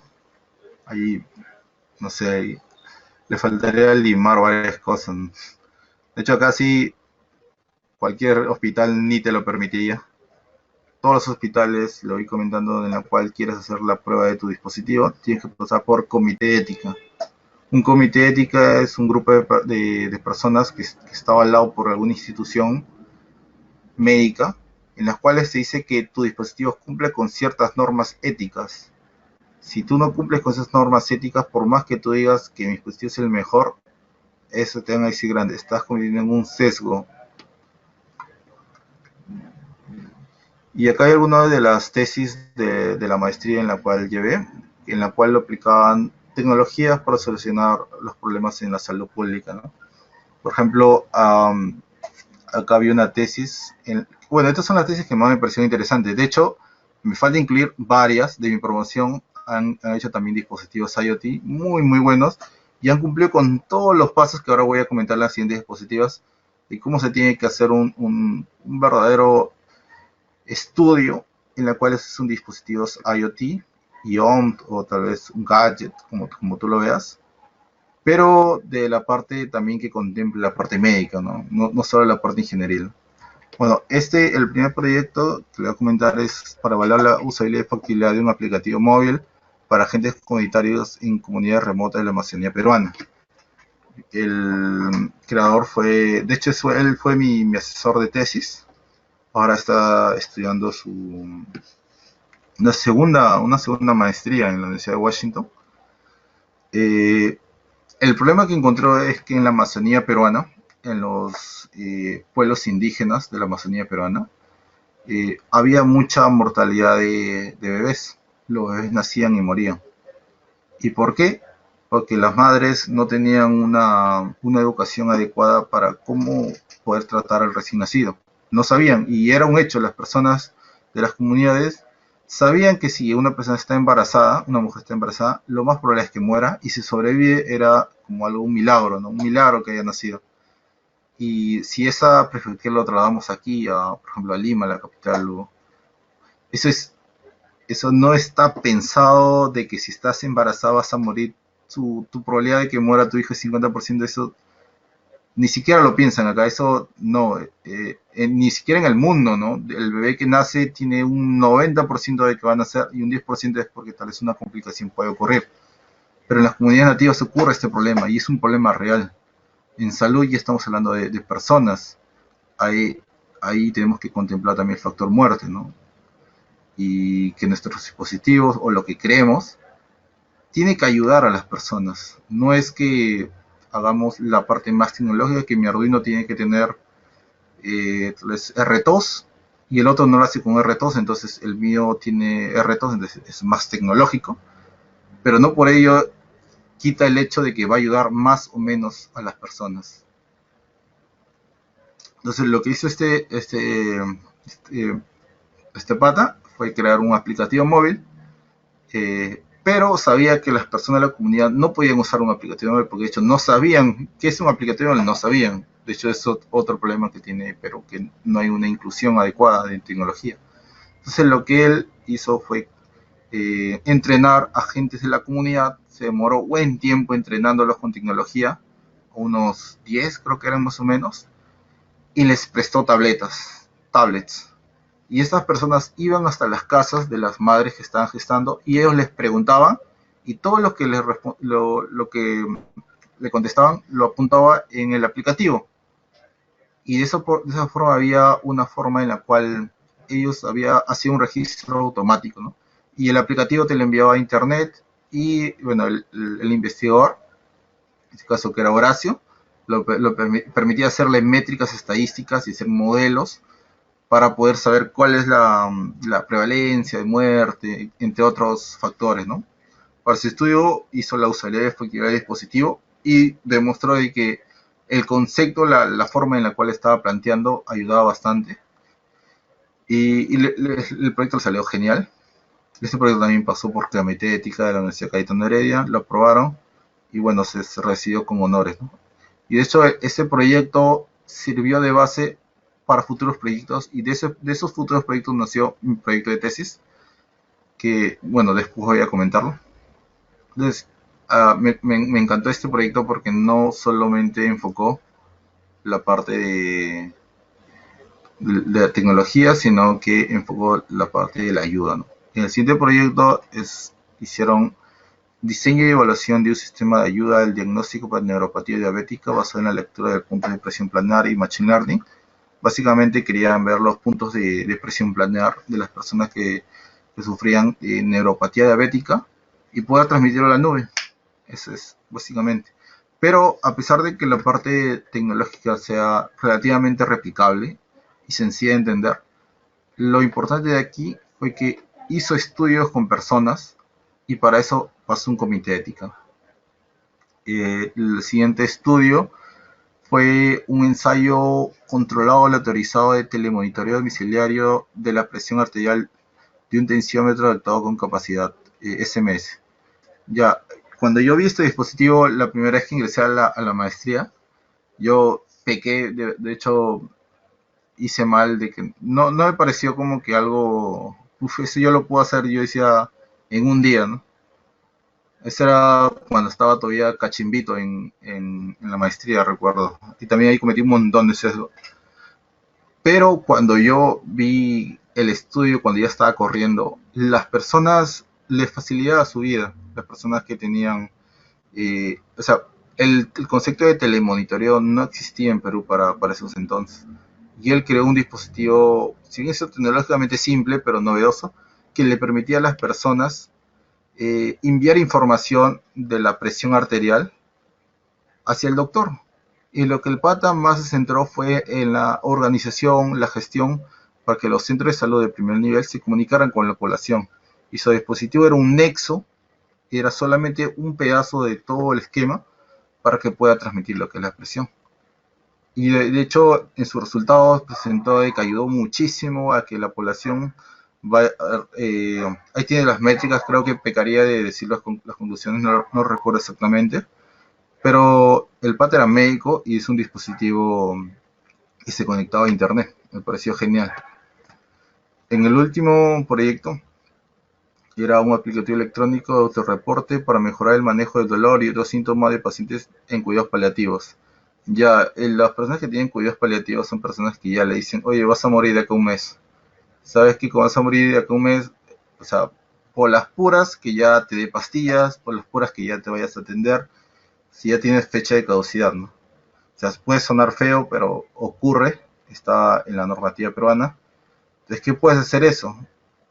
puedes en esos casos usar estos dispositivos, que es una forma alternativa en la cual te puedes monitorear y a través de los, o sea, enviar la información a un personal médico sin necesidad de que vayas a la consulta, ¿no? Este es como algún esquema, es un esquema nuevo que ha propuesto, como una alternativa para simplemente dejarlos, ¿no? Dejarlos morir, ¿no? Que también le puede hacer cuidados a esas personas que ya tienen fecha de caducidad, ¿no? Es una forma alternativa.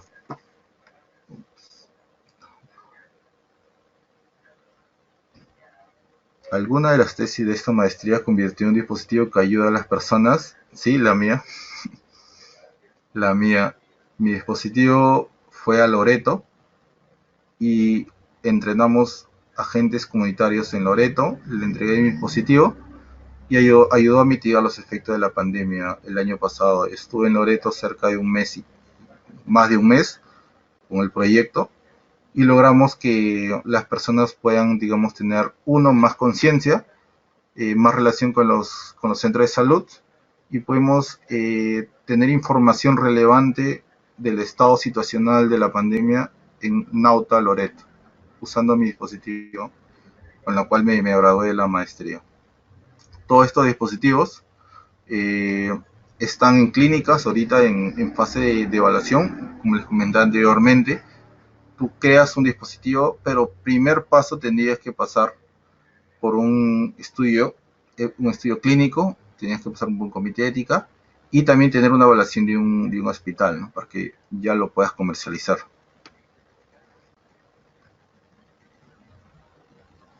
Ahí menciona, yo hice un SG portátil que creaba archivos CSV para su análisis, esto para un curso en la UNSA.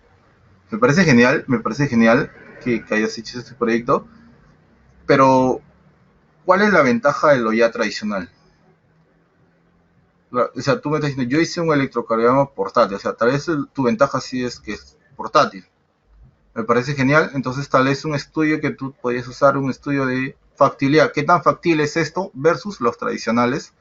Tal vez puede ser un estudio de factibilidad económica, un estudio de factibilidad técnica, un estudio de factibilidad operativa, tendrías que ver esto, porque de tu punto de vista tú dices que es portátil, pero tal vez salga otra persona y te diga, mira, para mí no es portátil por esto, por esto, por esto. ¿Cómo tú defiendes tu idea? Tienes que hacer un estudio que demuestre que lo tuyo es portátil. ¿Ya? Exacto, por eso, cuando tú quieres probar esto, primero tienes que tener un centro de salud, un hospital en la cual tú puedas probar esto. Depende si lo orientas para médicos, si lo orientas para el público en general, depende, tienes que encontrar tu usuario final. Me parece genial que lo hayas hecho de verdad, pero pasa a la siguiente etapa y después ya piénsalo en comercializar, ¿no? Porque cuando cuando tu dispositivo biomédico tiene ese componente de una aprobación de un comité de ética, eso está listo para que cualquier hospital lo pueda aceptar. Un hospital no te va a aceptar, o sea, puede ser que sí te acepte, pero corre mucho riesgo. Pero si ellos saben que una universidad ya le dio el visto bueno, de que sí tiene potencial para replicarse, es muchísimo fácil y lo digo por experiencia. Bueno, este es un proyecto que hice que, bueno, el Miskiyawar, eso fue en clase, le puse el nombre al azar. Era un dispositivo de telemedicina para el seguimiento de glucosa en sangre de pacientes amputados por pie diabético. De hecho, este es un proyecto en la cual ahora ya tengo comité de ética, ya lo estamos trabajando de hecho con TECA para poder comercializarlo porque ya tiene aprobación de comité de ética y de hecho la factibilidad técnica ya está validada, ya lo podemos transmitir por lo que es Cyfox. Solo ahora estamos limando algunas cosas de eso, más adelante vamos a tener de que hablar de este dispositivo.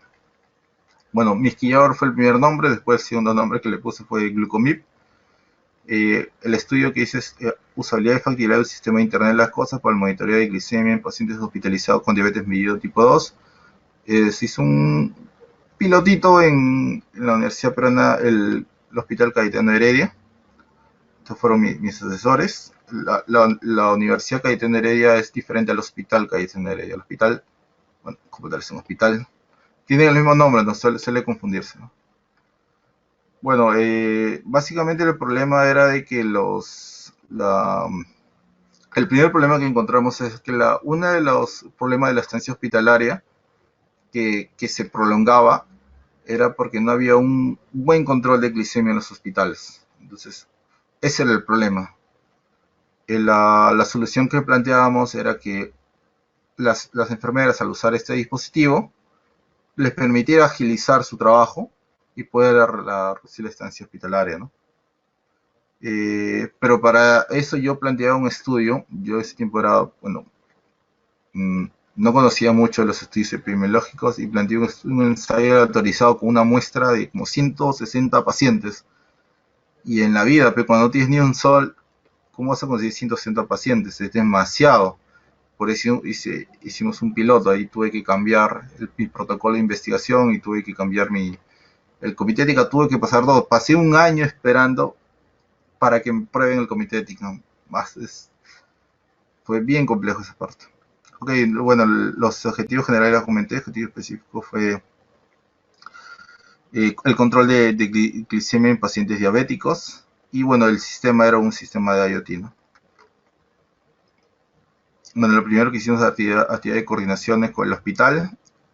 Me demoró 6 meses en que el hospital me pueda aprobar mi estudio. Que vayan sumando los tiempos. Identificación de necesidades, implementación de la aplicación informática. Bueno, esas son todas las etapas y la evaluación del sistema, ¿no? Este es básicamente el modelo de TI. Era un glucómetro que te permitía verlo, o sea, podías ver la glicemia, pero para identificar, para ser fácil, cada paciente tenía una banda RFID en el brazo y a partir de ahí simplemente el dispositivo se acercaba, sabía que esa persona, la glucosa que se va a tomar es de esa persona y así evitaba que una enfermera en una hoja ponga el nombre de tal, perdía tiempo. Si se acercaba el dispositivo al RFID, detectaba que es esa persona, le tomaba la glucosa y lo enviaba a la nube y se podía graficar aquí. Como pueden ver, hice una página web muy sencilla. No tanto me centré en lo que es la parte de la infraestructura TI, la página web. Lo hice esto aquí en React.js. Bueno, React, me encanta usar React. Y bueno, también lo podías ver en SMS, ¿no? Tenía las gráficas, tenía un historial.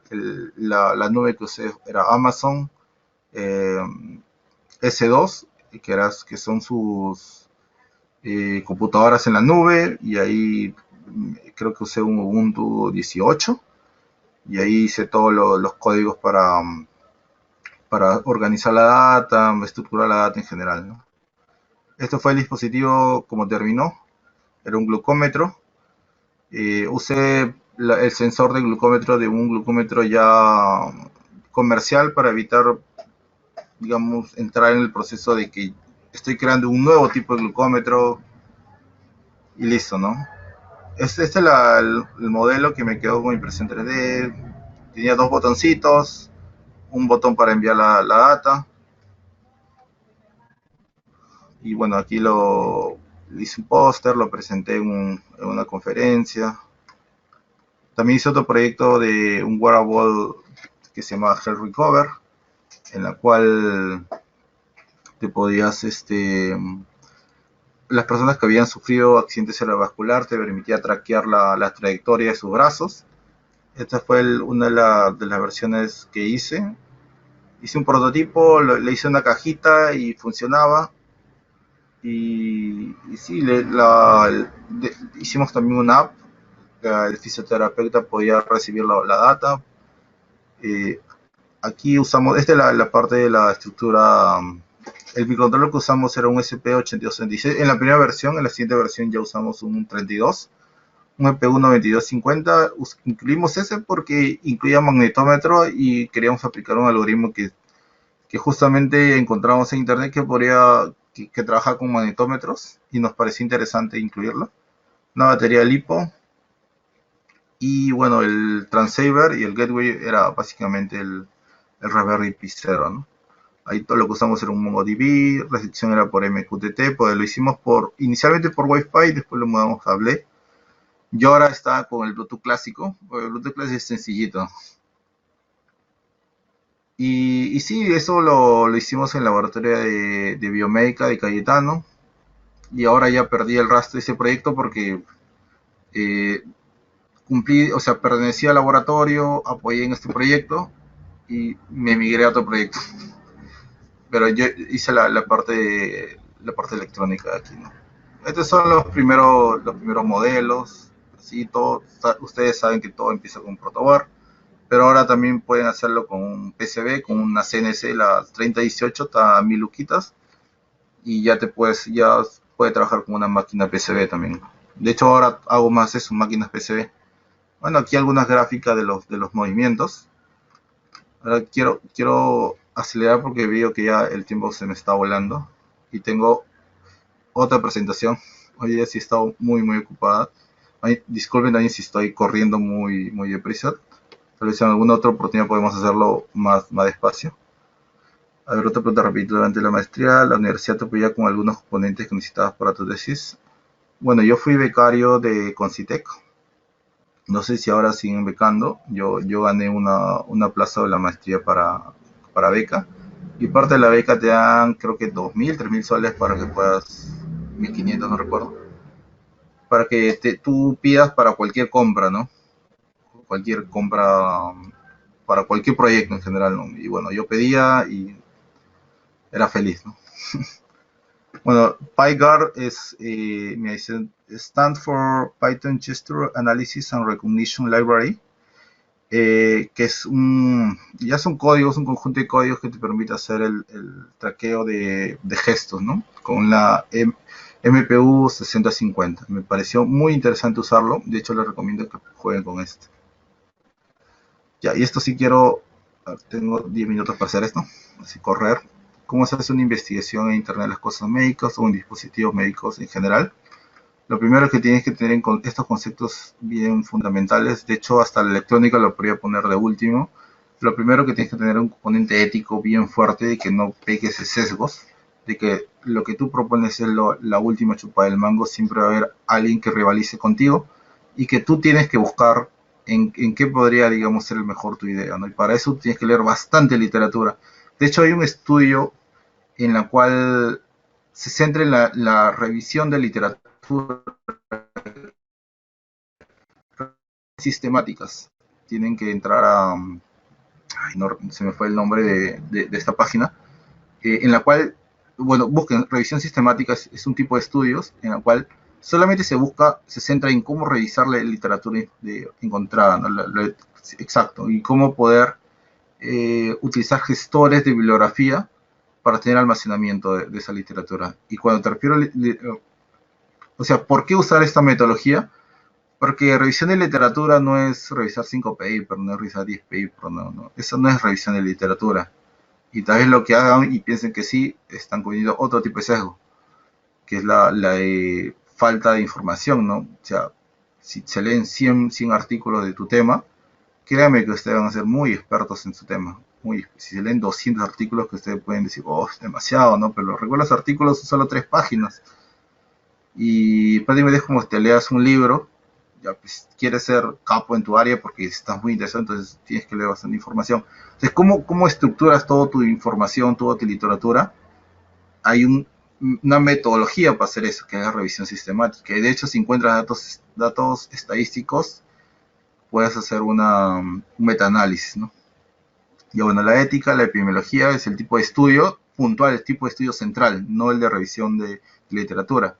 La estadística, que quieres demostrar en cuánto mejora, porque tú puedes decir esto mejora, pero en cuánto mejora, tienes que ver eso. La informática sí, que tal vez algo muy sencillo como un Excel te puede ayudar bastante, tal vez no siempre usando una base de datos Postgre o Mongo, no necesariamente la más compleja, la más útil. Los métodos de investigación que prácticamente, bueno, se relacionan con los estudios epidemiológicos. Y hay la última parte, la parte electrónica, que ya es netamente para hacer dispositivos de IoT, ¿no? Los proyectos de investigación, generalmente tú tienes que tener una pregunta pico, que es Es una forma tradicional de cómo buscar el problema, ¿no?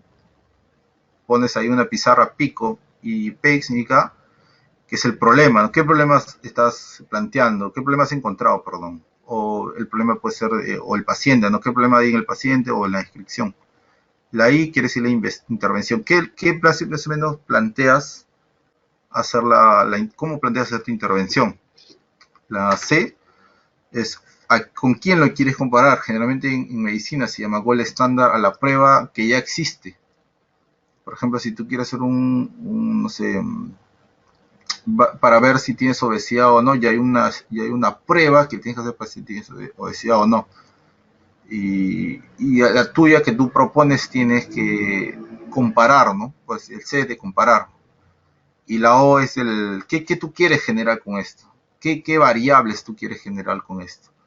Todo lo estructuras en un modelo como esto, introducción, donde pones literatura, el estado del arte, planteamiento de tu investigación, que tienes que tener tu marco teórico, que no es lo mismo que en la introducción que tú hables sobre el coronavirus, pero puede ser que tú no sepas qué es un coronavirus, cuántos tipos de coronavirus hay. Todas esas cositas que son más teóricas van en el marco teórico, ¿no? Planteamiento del problema, qué problemas has encontrado, justificación, cómo lo justificas, objetivo general, qué es lo que más o menos buscas hacer, tu metodología, que ya es justamente, vendría a ser una metodología de un estudio epidemiológico. Tendría que revisar metodología de investigación y métodos epidemiológicos, tu población y muestra, que es fundamental. Tú dices, yo quiero hacer mi estudio, pero delimítalo, ¿no? En pacientes diabéticos tipo 2, o por ejemplo, pacientes que tengan que tienen diabetes tipo 2, insuficiencia renal, que esa es tu población. Si tú haces un estudio si tú haces ese estudio de diabetes tipo 2 con insuficiencia renal y solamente incluyes a diabéticos tipo 2, es incluir un sesgo, porque tu estudio, tu población es diabéticos tipo 2 y insuficiencia renal, y que tengan los dos. Entonces, plantear bien tu población y tamaño de muestra es muy importante, porque en mi caso yo pequé de generoso. 130 pacientes, de verdad es muy difícil conseguir 130 pacientes. Con 20 por ahí podría ser, de hecho también considero que es bastante, porque, más que todo por la coordinación, no estás hablando con humanos, cada humano es complejo. O predecisión de las variables, qué quieres salir, qué quieres comprobar, cuál es, pero en variables, ¿no? Tal vez, no sé, puedes usar una escala de Likert, por ejemplo, para ver la satisfacción, etcétera, ¿no? Tus limitaciones, que siempre va a haber limitaciones. Tu cronograma tentativo, pues en un año, medio año de tu estudio, tu presupuesto y las referencias, ¿no? Y acostúmbrese que las referencias por lo menos hagan 50 referencias, ¿no? Que hay, generalmente los estudios no te aprueban si tienes 5, 10, ¿no? Eso se burlan más bien y no. Bueno, estos son los métodos de investigación. Tienen los observacionales, analíticos, preclínicos, aleatorizados, metaanálisis, cualitativos, económicos. Eso ya lo voy a dejar de tarea por el tiempo. Discúlpenme, chicos, ¿no bien? Bueno, la base de datos donde pueden encontrar información de la literatura gris, PubMed, Quell Scholar, Scopus, Web of Science y EEE Explore. Tal vez ustedes conozcan otro por ahí que no lo he puesto aquí. Pero estos son la literatura gris, no se me ocurrió colocarle de la JAP, del chino, ¿no? ¿Qué es eso? Las herramientas que para hacer toda investigación te puede ayudar, Zotero o Mendeley para lo que son gestores de base de datos, Overleaf para lo que es escribes si quieres hacer un proyecto de publicar alguna revista científica ahí en LaTeX, Slack, que es más para trabajo colaborativo. Por ShareGate, yo les recomiendo que creen su cuenta, aunque tengan 0 proyectos, creen su ResearchGate, porque es la red social, al igual que Google Scholar, para, digamos, conocer qué otros proyectos hay en tu área, ¿no? Bueno, Telegram, bueno, yo utilizo Telegram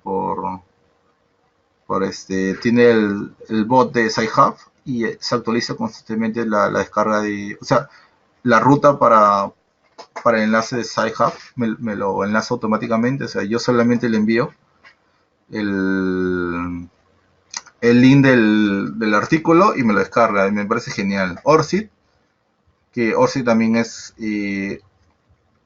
cómo conectas investigadores a nivel mundial. Trello para que es lo que es metodología Spring, ¿no? Para más que todo, pero es organización, ¿no? Por tareas, Trello me encanta y lo uso siempre. Google Docs es básico, menos básico, recontra básico, ¿no? LinkedIn es sí ya más profesional, ¿no?